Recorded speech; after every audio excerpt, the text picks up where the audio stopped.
real-world sequential data, is rarely sampled on a regular grid. Clinical observations, sensor drops, and financial events arrive at irregular intervals. Sequence models that assume uniform spacing either discard timing information or require explicit time encodings that often fail to generalize. This creates a fundamental trade-off in state space models.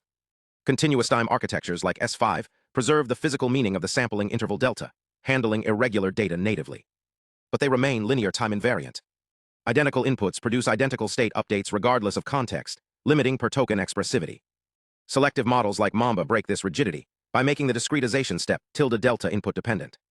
This unlocks powerful context-aware dynamics, driving performance in language modeling. However, tilde-delta ceases to represent a physical time step. It becomes a learned gate.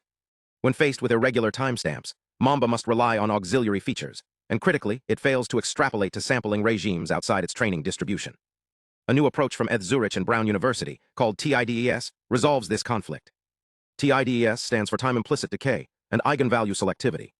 The key insight is to move input dependence off the step size and onto the continuous time generator. In TIDES, the physical time step tilde-delta remains fixed to the observation spacing, tilde-delta equals delta.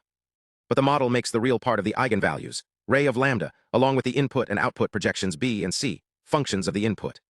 This allows the model to dynamically adjust its decay rate and filtering based on the data, recovering selectivity without collapsing the physical semantics of time. The result is what the authors call selective implicit time awareness. The model's response depends on observation spacing through the discretization, not through a learned gate.